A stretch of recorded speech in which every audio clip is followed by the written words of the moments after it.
Yes, hi everyone. So we'll be discussing module 5 today, that is simulation. Okay, um, simulation is basically you're trying to study the behavior of the system. Okay, and based on that study, you're trying to predict what would be the behavior of the system in the future. Okay, for different situations the behavior can be studied. Now in this case the system can be a retail shop. For example, in the case of a retail shop, what would be how the service can be provided when there are 100 customers, and how the service can be provided when there are 1000 customers. For example, another example, if I have to quote, okay, so in the inventory system, okay, will there be the sufficient number of stocks if there are 100 customers approaching? Okay, so that can be one of the interesting concept to study. Okay, similarly, how the inventory will the stock will be sufficient if we get 1000 customers, 1000 customers on a single day. That can be another that is another situation where we are trying to study the simulation. Okay, so these are certain examples. So I think with the different types of the examples here, we will try to understand how exactly simulation theory works or helps us in predicting the behavior of the system. Okay, so here we have example 1. So what it says is bakery keeps a record of the sale of number of cakes. Information relating to 30 days sale is as below. Okay, so what it says is demand, number of cakes, next is number of days. Okay, so first we will see the first value, that is 5. What it means is that in past 30 days, okay, so why this is 30 days? Because 4 plus 10 and 16, we can say that this sums to 30 days. Okay, now what they say is that in past 30 days, in past 30 days there were 4 such days when there was a demand for 5 cakes. Okay, so what it means is that, so, and in that 30 days only there were 10 such days, there were 10 such days when there was a demand for 6 cakes. Okay, on each of those 10 days there was a demand for 6 cakes. Okay, similarly 16 such days were there when there was a demand for 7 cakes. That means each of the 16 days there was a demand for 7 cakes. Okay, so that is the whole meaning of this data given here. Okay, now using Monte Carlo simulation method, determine the sales of the cake. Okay, we are supposed to determine the sales of the cake. Random numbers are as given below. Okay, 61, 74, 24, 3 and 59. Now why this random number is required, we will try to see in the as we try to solve this problem. Okay, next we start with the solution. Now first we try to discuss the probability distribution. Okay, now we have the frequency, that is 4 days, 10 days and 16 days. These are the frequency, and 5, 6 and 7 is nothing but it is the total demand for the cake. Okay, 5 cakes, 6 cakes and 7 cakes. Okay, now using these frequencies are converted to the probability. That means if there was demand for 5 cakes, okay, 4 days there was a demand for 5 cakes. Okay, out of 4 out of 30 days this was the demand. Okay, then the probability is that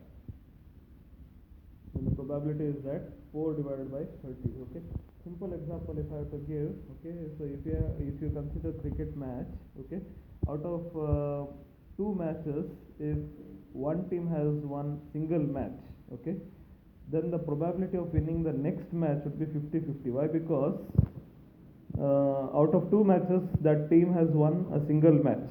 Okay, one single match. That is the reason winning probability is 1 divided by 2, which is equal to 50%. Okay, so similar is the case here. So 4 days out of 30 days was the frequency. So that is the reason, the same way the probability is getting converted or calculated, 4 divided by 30. Okay, 4 divided by 30 means 0.13. That is the probability. Similarly, 10 divided by 30. Okay, so we can consider this as 10 divided by 30, which is 0.33. And finally, 16 divided by 30. 16 divided by 30 is 0.53, or we can make it as 0.54. Now, why this conversion is required? Because when we sum total all these three probabilities, it should come to 100. Okay, that is compulsorily it should be 100. So we make the last point as 5,4 instead of 5,3. Okay, so that is the thing. Okay, so probability distribution of the demand by expressing each frequency in terms of proportion, we get as this table. The probabilities are calculated to 2 decimal places. That is only 2 decimal places it is being calculated. If you see here, 0.53, 0.54. Okay, we need 100 numbers of 2 digits. 100 numbers of 2 digits, that means 01, 02, 03, 04 until 99. Okay, thus we take 00, so we start with 00 until 99, so it is totally 100. Okay, 100 digits. Okay, randomly. Okay, now why these random numbers are required? Because randomly on a particular day, the total number of the total demand may be different on a particular day. Okay, so that is the reason random numbers are being considered here, just to consider the randomness of the system. Okay, so randomly the demand may appear on a particular day, so how the system would behave. So that is what we are trying to study. So that is the reason random numbers are being considered here. Okay, so next, probability that there is a demand for 5 cakes is equal to 0.13. We assign 13 random numbers to this demand, that is 00 to 12. Okay, 13 random numbers means we consider 00 also until 12. Okay, so we have 13 random numbers here in this. Okay, 6 demand would be allotted to the next 33 numbers. Okay, that is 13 to 45. Okay, so that means if you see here, 5 demand, this was the calculation, probability was 0.13, cumulative probability was 0.13. Now if you see how to consider this random number intervals, we have to create this random number intervals for each of the demand. Now just observe here how this random number intervals are being constructed. So 13 is here, last 2 decimal digit, so you can consider this as the starting interval digit. Okay, now similarly, cumulative probability 0.13 plus 0.33 is 0.46. So if you have to see last 2 digits, decimal digits is 46. So you can consider 46 is the starting limit. Okay, so 46. Alright, so this is how we are going to consider the random numbers interval. Okay, so 54 is the last probability, and that is the reason we get the cumulative probability as 100, and this limit is 99. Okay, so just the previous number is to be allotted here. If it is 13 here, we have to allot 12. If it is 46 here, just the previous digit is 45. Okay, so this is how we are supposed to formulate this table.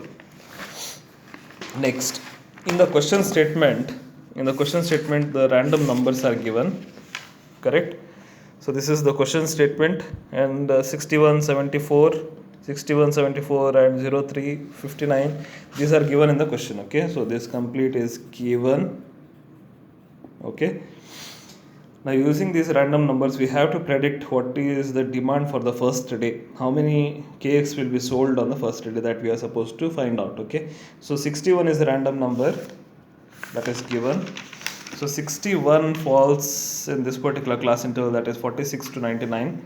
So we can see the, yes, so the respective demand is 7. Okay, so that is the reason 7. Next, 74 is also given in the question. So we have to see in which class interval it is present. Yes, so it is available in the same class interval. Again, the demand for the second day will be 7 itself. Okay, next, 24 is the next random number. So 24, if 24 is the next random number, so if you have to see, it falls in this second class interval, and the demand is for 6 products. Okay, so likewise 5 and 7. Okay, so if you have any doubts, you can call me. Thank you.